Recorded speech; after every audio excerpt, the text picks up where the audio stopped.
কানাডার জাতীয় ঐক্য আবারও বড় এক পরীক্ষার মুখে। তেল সমৃদ্ধ পশ্চিমাঞ্চলীয় প্রদেশ আলবার্টা এবার কানাডা থেকে বিচ্ছিন্ন হওয়ার প্রশ্নে গণভোট আয়োজনের পথে এগোচ্ছে। গত কয়েক দশকের মধ্যে এই প্রথমবারের মতো দেশটির অভ্যন্তরীণ রাজনৈতিক সংকট এতটা স্পষ্টভাবে সামনে এলো।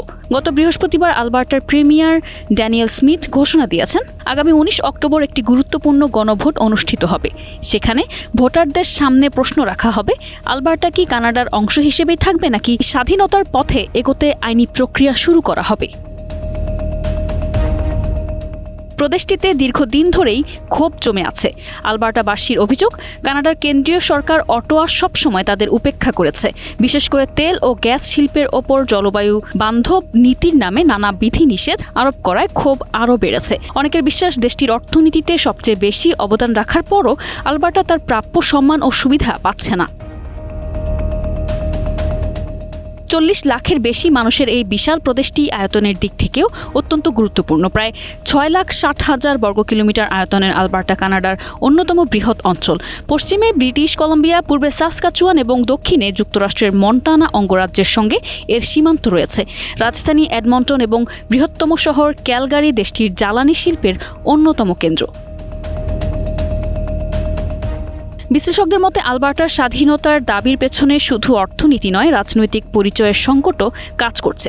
প্রদেশটির অনেক বাসিন্দা মনে করেন, অটোয়া ধীরে ধীরে অতিরিক্ত ক্ষমতা কেন্দ্রীভূত করছে এবং প্রাদেশিক অধিকার খর্ব করছে। তবে জনমত জরিপ বলছে, অধিকাংশ মানুষ এখনও কানাডার অংশ হিসেবেই থাকতে চান। এমনকি প্রিমিয়ার ড্যানিয়েল স্মিথ নিজেও গণভোটে কানাডার পক্ষেই ভোট দেওয়ার ঘোষণা দিয়েছেন। এরই মধ্যে বিষয়টি নিয়ে আদালত, আদিবাসী গোষ্ঠী এবং ফেডারেল সরকারের মধ্যে উত্তেজনা তৈরি হয়েছে। কানাডার প্রধানমন্ত্রী মার্ক কার্নি স্পষ্ট করে জানিয়েছেন, বিচ্ছিন্ন হওয়ার যে কোনো উদ্যোগকে ক্ল্যারিটি অ্যাক্টের কঠোর নিয়ম মেনে চলতে হবে। অর্থাৎ শুধু ভোট জিতলেই আলবার্টা স্বাধীন হয়ে যেতে পারবে না, বরং দীর্ঘ রাজনৈতিক ও সাংবিধানিক আলোচনার মধ্য দিয়ে যেতে হবে। তবুও আলবার্টাকে ঘিরে তৈরি হওয়া এই নতুন উত্তেজনা এখন পুরো কানাডা জুড়ে আলোচনার কেন্দ্রে। কারণ প্রশ্ন শুধু একটি প্রদেশের নয়, এটি এখন কানাডার ভবিষ্যৎ ঐক্য, অর্থনীতি এবং রাজনৈতিক ভারসাম্যের প্রশ্ন হয়ে দাঁড়িয়েছে। ডেস্ক রিপোর্ট, ভোরের ডাক।